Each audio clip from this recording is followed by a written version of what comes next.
ਸਤਿ ਸ਼੍ਰੀ ਅਕਾਲ ਜੀ। ਰਮਨ ਕਲਾਸਿਸ ਦੇ ਵਿੱਚ ਤੁਹਾਡਾ ਸਵਾਗਤ ਹੈ। ਆਪਾਂ ਆਪਣੇ ਅੱਜ ਦੀ ਵੀਡੀਓ ਦੇ ਵਿੱਚ ਲਗਾ ਬਾਰੇ ਪੜਾਂਗੇ ਕਿ ਲਗਾ ਕੀ ਹੁੰਦੀਆਂ ਨੇ, ਕਿੰਨੇ ਤਰ੍ਹਾਂ ਦੀਆਂ ਹੁੰਦੀਆਂ ਨੇ ਤੇ ਇਹਨਾਂ ਦੀ ਵਰਤੋਂ ਕਿੱਥੇ ਕੀਤੀ ਜਾਂਦੀ ਹੈ। ਤੇ ਚਲੋ ਆਪਣਾ ਟੌਪਿਕ ਸਟਾਰਟ ਕਰਦੇ ਹਾਂ। ਸਭ ਤੋਂ ਪਹਿਲਾਂ ਲਗਾ ਹੁੰਦੀਆਂ ਕੀ ਨੇ। ਵਿਆਕਰਨ ਦੀ ਦ੍ਰਿਸ਼ਟੀ ਤੋਂ ਹਰ ਵਰਨ ਨੂੰ ਉਚਾਰਨ ਲਈ ਜੋ ਸਮਾਂ ਲੱਗਦਾ ਉਸ ਨੂੰ ਮਾਤਰਾ ਆਖਦੇ ਆ।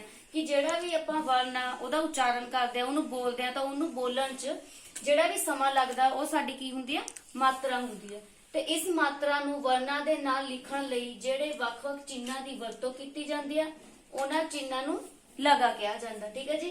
ਕਿ ਇਹਨਾਂ ਵਰਨਾਂ ਦੇ ਨਾਲ ਇਹਨਾਂ ਨੂੰ ਲਿਖਣ ਦੇ ਲਈ ਆਪਾਂ ਜਿਹੜੇ ਚਿੰਨ੍ਹ ਵਰਤਦੇ ਆ ਉਹ ਚਿੰਨ੍ਹ ਸਾਡੇ ਕੀ ਹੁੰਦੀਆਂ ਨੇ, ਲਗਾ ਹੁੰਦੀਆਂ ਨੇ। ਤੇ ਇਹਨਾਂ ਲਗਾਂ ਦੀ ਵਰਤੋਂ ਸੁਤੰਤਰ ਰੂਪ ਵਿੱਚ ਨਹੀਂ ਹੁੰਦੀ, ਬਲਕਿ ਇਹਨਾਂ ਦੀ ਵਰਤੋਂ ਹਮੇਸ਼ਾ ਕਿਸੇ ਵਰਨ ਦੇ ਨਾਲ ਕੀਤੀ ਜਾਂਦੀ ਹੈ। ਕਿ ਜਦੋਂ ਵੀ ਇਹਨਾਂ ਦੀ ਵਰਤੋਂ ਅਸੀਂ ਲਗਾ ਦੀ ਕਰਨੀ ਹੁੰਦੀ ਹੈ ਕਿ ਇਹ ਸੁਤੰਤਰ ਮਤਲਬ ਕਿ ਸੁਤੰਤਰ ਰੂਪ ਚ ਨਹੀਂ ਆ ਸਕਦੀਆਂ, ਇਕੱਲੀਆਂ ਨਹੀਂ ਆ ਸਕਦੀਆਂ। ਇਹਨਾਂ ਨੂੰ ਕੀ ਆ, ਕਿਸੇ ਦੀ ਹਮੇਸ਼ਾ ਲੋੜ ਪੈਂਦੀ ਹੈ ਵਰਤੋਂ ਦੇ ਵਿੱਚ ਲਿਆਉਣ ਦੇ ਲਈ। ਤੇ ਗੁਰਮੁਖੀ ਲਿਪੀ ਵਿੱਚ ਸਾਡੀ ਲਗਾ ਦੀ ਗਿਣਤੀ 10 ਨੇ। ਸਾਡੀ ਗੁਰਮੁਖੀ ਲਿਪੀ ਦੇ ਵਿੱਚ 10 ਲਗਾ ਨੇ। ਤੇ ਇਹ ਲਗਾ ਊੜਾ ਆੜਾ ਅਤੇ ਈੜੀ ਸਵਰ ਅੱਖਰਾਂ ਤੋਂ ਉਤਪੰਨ ਹੁੰਦੀਆਂ ਨੇ। ਕਿ ਜਿਹੜੀਆਂ ਇਹ ਲਗਾ ਨੇ ਇਹ ਕੀ ਤੋਂ ਬਣਦੀਆਂ ਨੇ, ਤਿੰਨ ਜਿਹੜੇ ਸਾਡੇ ਸਵਰ ਅੱਖਰ ਨੇ, ਸਵਰ ਤੋਂ ਹੀ ਮਿਲ ਕੇ 10 ਜਿਹੜੀਆਂ ਕੀ ਨੇ, ਜਿਹੜੇ ਸਵਰ ਧੁਨੀਆਂ ਬਣਦੀਆਂ ਨੇ। ਤੇ ਲਗਾ ਅੱਖਰ ਲਗਾਤਰਾਂ ਦੇ ਜਿਹੜੇ ਚਿੰਨ੍ਹ ਨੇ ਉਹ ਹੇਠ ਦਿੱਤੇ ਨੇ ਕਿ ਕਿੰਨੀਆਂ ਜਿਹੜੀਆਂ 10 ਲਗਾ ਨੇ ਤੇ ਉਹਨਾਂ ਦੇ ਚਿੰਨ੍ਹ ਕਿਹੜੇ ਨੇ। ਉਹ ਇਹ ਰਹੇ। ਮੁਕਤਾ ਇਹਦਾ ਕੋਈ ਵੀ ਚਿੰਨ੍ਹ ਨਹੀਂ ਹੁੰਦਾ। ਕੰਨਾ, ਸਿਹਾਰੀ, ਬਿਹਾਰੀ, ਔਂਕੜ, ਦੁਲੈਂਕੜ, ਲਾਂ, ਦੁਲਾਵਾਂ, ਹੌੜਾ ਤੇ ਕਨੌੜਾ। ਠੀਕ ਹੈ ਜੀ। ਇਹ ਸਾਡੇ 10 ਜਿਹੜੇ ਕੀ ਨੇ ਲਗਾ ਹੋ ਗਈਆਂ, ਇਹ ਉਹਨਾਂ ਦੇ ਚਿੰਨ੍ਹ ਹੋ ਗਏ। ਹੁਣ ਦੇਖਦੇ ਹਾਂ ਕਿ ਲਗਾ ਦੀ ਵਰਤੋਂ ਅਸੀਂ ਕਿਵੇਂ ਕਰਦੇ ਹਾਂ। ਪੰਜਾਬੀ ਦੀਆਂ ਸਾਰੀਆਂ 10 ਲਗਾ ਲੋੜ ਅਨੁਸਾਰ ਸਾਰੇ ਵਿਅੰਜਨਾਂ ਨਾਲ ਲੱਗਦੀਆਂ ਨੇ। ਕਿ ਜਿੰਨੀਆਂ ਵੀ 10 ਦੀਆਂ 10 ਇਹ ਲਗਾ ਨੇ ਇਹ ਸਾਰੇ ਵਿਅੰਜਨਾਂ ਦੇ ਨਾਲ ਜਿਹੜੀਆਂ ਕੀ ਨੇ, ਲੱਗਦੀਆਂ ਨੇ। ਪਰ ਜਿਹੜੇ ਸਵਰ ਅੱਖਰ ਨੇ ਊੜਾ ਆੜਾ ਤੇ ਈੜੀ, ਇਹਨਾਂ ਦੀ ਵਰਤੋਂ ਅਸੀਂ ਜਿਹੜੀ ਕੀ ਆ, ਸਾਰੀਆਂ ਲਗ ਇਹਨਾਂ ਦੇ ਨਾਲ ਹੀ ਲੱਗਦੀਆਂ। ਇਹਨਾਂ ਦੇ ਨਾਲ ਜਿਹੜੀ ਲਗ ਲੱਗਦੀ ਆ ਉਹਨਾਂ ਦੀ ਆਪਾਂ ਪੜ੍ਹਦੇ ਆ ਅੱਗੇ। ਪਹਿਲਾ ਹੈਗਾ ਸਾਡਾ ਊੜਾ ਸਵਰ। ਊੜੇ ਸਵਰ ਦੇ ਨਾਲ ਸਾਡੀਆਂ ਸਿਰਫ 3 ਲਗਾਂ ਲੱਗਦੀਆਂ ਨੇ, ਔਂਕੜ, ਦੁਲੈਂਕੜ ਤੇ ਹੌੜਾ। ਇਹ 3 ਲਗਾਂ ਨੇ ਜਿਹੜੀਆਂ ਸਾਡੀਆਂ ਊੜੇ ਸਵਰ ਦੇ ਨਾਲ ਲੱਗਦੀਆਂ ਨੇ। ਨੈਕਸਟ ਸਾਡਾ ਹੈਗਾ ਆੜਾ ਸਵਰ। ਆੜਾ ਸਵਰ ਦੇ ਨਾਲ 4 ਲਗਾਂ ਲੱਗਦੀਆਂ ਨੇ, ਮੁਕਤਾ, ਕੰਨਾ, ਦੁਲਾਵਾਂ ਤੇ ਕਨੌੜਾ। ਇਹ 4 ਲਗਾਂ ਸਾਡੀਆਂ ਆੜੇ ਸਵਰ ਨਾਲ ਲੱਗਦੀਆਂ ਨੇ। ਫਿਰ ਸਾਡਾ ਈੜੀ ਸਵਰ ਅੱਖਰ ਹੈ। ਇਹਦੇ ਨਾਲ ਕੀ ਆ, ਸਿਰਫ 3 ਲਗਾਂ ਲੱਗਦੀਆਂ ਨੇ, ਸਿਹਾਰੀ, ਬਿਹਾਰੀ ਤੇ ਲਾਂ। ਠੀਕ ਹੈ ਜੀ। ਫਿਰ ਉਸ ਤੋਂ ਬਾਅਦ ਕੀ ਹੈ ਕਿ ਉਚਾਰਨ ਦੇ ਸਮੇਂ ਦੀ ਦ੍ਰਿਸ਼ਟੀ ਕਾਰਨ ਲਗਾ ਦੀਆਂ 2 ਕਿਸਮਾਂ ਨੇ। ਠੀਕ ਹੈ ਜੀ। ਕਿ ਉਚਾਰਨ ਦੇ ਆਧਾਰ ਤੇ ਆਪਾਂ ਜਿਹੜੇ ਕੀ ਨੇ ਲਗਾ ਨੇ ਉਹਨਾਂ ਨੂੰ 2 ਤਰ੍ਹਾਂ ਵੰਡ ਸਕਦੇ ਹਾਂ। ਇੱਕ ਤਾਂ hrਸਵ ਲਗਾ ਹੋ ਗਈਆਂ, ਇੱਕ ਦੀਰਘ ਲਗਾ। hrਸਵ ਕਿਹੜੀਆਂ ਹੁੰਦੀਆਂ ਕਿ ਜਿਨ੍ਹਾਂ ਨੂੰ ਬੋਲਣ ਦੇ ਵਿੱਚ ਥੋੜਾ ਘੱਟ ਟਾਈਮ ਲੱਗਦਾ, ਉਹ ਕੀ ਹੁੰਦੀਆਂ, hrਸਵ ਲਗਾ ਹੁੰਦੀਆਂ। ਇਹ ਕਿਹੜੀਆਂ ਨੇ, ਮੁਕਤਾ, ਸਿਹਾਰੀ ਤੇ ਔਂਕੜ। ਤੇ ਜਿਹੜੀਆਂ ਦੂਸਰੀਆਂ ਨੇ ਦੀਰਘ ਨੇ, ਇਹਨਾਂ ਨੂੰ ਬੋਲਣ ਦੇ ਵਿੱਚ ਉਚਾਰਨ ਕਰਨ ਦੇ ਵਿੱਚ ਟਾਈਮ ਜ਼ਿਆਦਾ ਲੱਗਦਾ।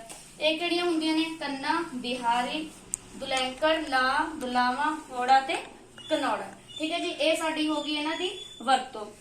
ਇੱਕ ਵਾਰ ਫੇਰ ਦੇਖੋ ਕਿ ਲਗਾ ਕੀ ਹੁੰਦੀਆਂ ਨੇ ਕਿ ਹਰ ਵਰਨ ਨੂੰ ਉਚਾਰਨ ਲਈ ਸਾਨੂੰ ਕੀ ਅੱਖਰ ਨੂੰ ਉਚਾਰਨ ਲਈ ਸਮਾਂ ਲੱਗਦਾ। ਤੇ ਉਹ ਸਮਾਂ ਜਿਹੜਾ ਲੱਗਦਾ ਉਸ ਸਮੇਂ ਨੂੰ ਕੀ ਕਹਿੰਦੇ ਨੇ, ਮਾਤਰਾ ਆਖਦੇ ਨੇ। ਤੇ ਫਿਰ ਇਹਨਾਂ ਮਾਤਰਾ ਨੂੰ ਜਦੋਂ ਵਰਨਾਂ ਦੇ ਨਾਲ ਅਸੀਂ ਲਿਖਣਾ ਹੁੰਦਾ ਤਾਂ ਉਹਦੇ ਲਈ ਕੀ ਆ, ਅਲੱਗ-ਅਲੱਗ ਚਿੰਨ੍ਹ ਵਰਤੇ ਜਾਂਦੇ ਆ। ਉਹ ਚਿੰਨ੍ਹ ਸਾਡੀਆਂ ਕੀ ਹੁੰਦੀਆਂ ਨੇ, ਲਗਾ ਹੁੰਦੀਆਂ ਨੇ। ਠੀਕ ਹੈ ਜੀ। ਤੇ ਇਹ ਜਿਹੜੀਆਂ ਲਗਾ ਨੇ ਇਹਨਾਂ ਨੂੰ ਆਪਾਂ ਸੁਤੰਤਰ ਰੂਪ ਦੇ ਵਿੱਚ ਨਹੀਂ ਲਿਖ ਸਕਦੇ। ਇਹਨਾਂ ਨੂੰ ਲਗਾਉਣ ਦੇ ਲਈ ਕਿਸੇ ਦੇ ਨਾਲ ਵਰਤੋਂ ਦੀ ਲੋੜ ਪੈਂਦੀ ਹੈ।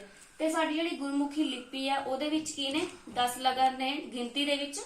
ਠੀਕ ਹੈ ਜੀ। ਤੇ ਜਿਹੜੀਆਂ ਇਹ ਲਗਾ ਨੇ ਇਹ ਊੜੇ ਆੜਾ ਈੜੀ 3 ਸਵਰਾਂ ਤੋਂ ਮਿਲ ਕੇ ਜਿਹੜੀਆਂ ਕੀ ਨੇ ਉਤਪੰਨ ਹੋਈਆਂ ਨੇ। ਠੀਕ ਹੈ। ਜਿਵੇਂ ਆ ਈ ਈ ਊ ਜਿਵੇਂ ਆਪਾਂ ਪੜ੍ਹਿਆ ਸੀਗੀਆਂ ਆਪਾਂ ਪਿਛਲੀ ਵੀਡੀਓ ਦੇ ਵਿੱਚ ਕਿ ਸਵਰ ਅੱਖਰ 3 ਤੇ ਉਹਨਾਂ ਨੂੰ ਮਿਲ ਕੇ ਸਵਰ ਧੁਨੀਆਂ 10 ਬਣਦੀਆਂ ਨੇ। ਤੇ ਫਿਰ ਜਿਹੜੇ ਇਹਨਾਂ ਦੇ ਚਿੰਨ੍ਹ ਨੇ ਉਹ ਤੁਹਾਡੇ ਨਾਲ ਦਿੱਤੇ ਹੋਏ ਨੇ। ਦੇਖੋ 10 ਸਾਡੀਆਂ ਲਗਾ ਹੋ ਗਈਆਂ ਤੇ 10 ਉਹਨਾਂ ਦੇ ਚਿੰਨ੍ਹ। ਸਿਰਫ ਮੁਕਤੇ ਦਾ ਕੋਈ ਚਿੰਨ੍ਹ ਨਹੀਂ ਹੁੰਦਾ ਇਹਦੇ ਵਿੱਚ। ਫਿਰ ਲਗਾ ਦੀ ਵਰਤੋਂ ਕੀ ਆ, ਹਰ ਇੱਕ ਵਿਅੰਜਨ ਦੇ ਨਾਲ ਜਿਹੜੀ ਕੀ ਆ ਲੋੜ ਅਨੁਸਾਰ ਹੁੰਦੀ ਹੈ ਇਹਦੀ। ਸਿਰਫ ਜਿਹੜੇ ਸਵਰ ਅੱਖਰ ਨੇ ਉਹਨਾਂ ਦੀ ਨਾਲ ਜਿਹੜੀ ਕੀ ਇਹਨਾਂ ਦੀ ਵਰਤੋਂ ਜਿਹੜੀ ਕੀ ਆ ਹੇਠ ਲਿਖੀਆਂ ਕੁਝ ਲਗਾ ਦੇ ਨਾਲ ਹੁੰਦੀ ਹੈ। ਜਿਵੇਂ ਊੜੇ ਸਵਰ ਦੇ ਨਾਲ ਤੁਹਾਨੂੰ ਦੱਸਿਆ ਕਿ 3 ਲੱਗਦੀਆਂ ਨੇ, ਔਂਕੜ, ਦੁਲੈਂਕੜ, ਹੌੜਾ। ਆੜੇ ਸਵਰ ਦੇ ਨਾਲ ਸਾਡੀਆਂ 4 ਲੱਗਦੀਆਂ ਨੇ, ਮੁਕਤਾ, ਕੰਨਾ, ਦੁਲਾਵਾਂ ਤੇ ਕਨੌੜਾ। ਜਿਹੜਾ ਈੜੀ ਸਵਰ ਹੈ ਇਹਦੇ ਨਾਲ ਵੀ 3 ਲੱਗਦੀਆਂ ਨੇ, ਸਿਹਾਰੀ, ਬਿਹਾਰੀ ਤੇ ਲਾਂ। ਠੀਕ ਹੈ ਜੀ। ਫਿਰ ਉਚਾਰਨ ਦੇ ਆਧਾਰ ਤੇ ਇਹਦੀਆਂ 2 ਕਿਸਮਾਂ ਨੇ। ਇੱਕ hrਸਵ ਵੀ ਜਿਨ੍ਹਾਂ ਨੂੰ ਬੋਲਣ ਦੇ ਲਈ ਘੱਟ ਟਾਈਮ ਲੱਗਦਾ, ਤੇ ਦੀਰਘ ਜਿਨ੍ਹਾਂ ਨੂੰ ਬੋਲਣ ਦੇ ਲਈ ਉਚਾਰਨ ਕਰਨ ਦੇ ਲਈ ਟਾਈਮ ਸਾਡਾ ਜ਼ਿਆਦਾ ਲੱਗਦਾ। ਠੀਕ ਹੈ ਜੀ। ਇਹ ਸੀਗੀਆਂ ਆਪਣਾ ਲਗਾ ਤੇ ਇਹਦੀ ਵਰਤੋਂ ਕਿਵੇਂ ਕਰਨੀ ਆ। ਤੇ ਮੈਂ ਉਮੀਦ ਕਰਦੀ ਹਾਂ ਕਿ ਤੁਹਾਨੂੰ ਟੌਪਿਕ ਚੰਗੀ ਤਰ੍ਹਾਂ ਕਲੀਅਰ ਹੋ ਗਿਆ ਹੋਵੇਗਾ। ਫਿਰ ਵੀ ਅਗਰ ਤੁਹਾਡੀ ਕੋਈ ਕੁਐਰੀ ਆ ਜਾਂ ਤੁਹਾਨੂੰ ਕੁਝ ਨਹੀਂ ਸਮਝ ਆਇਆ ਤਾਂ ਤੁਸੀਂ ਕਮੈਂਟ ਬਾਕਸ ਦੇ ਵਿੱਚ ਆਪਣੇ ਵਿਊ ਦੇ ਸਕਦੇ ਹੋ ਜਾਂ ਕੁਝ ਵੀ ਪੁੱਛ ਸਕਦੇ ਹੋ। ਸੋ ਪਲੀਜ਼ ਚੈਨਲ ਨੂੰ ਜ਼ਿਆਦਾ ਤੋਂ ਜ਼ਿਆਦਾ ਲਾਈਕ, ਸ਼ੇਅਰ ਤੇ ਸਬਸਕ੍ਰਾਈਬ ਜ਼ਰੂਰ ਕਰਿਓ। Thank you.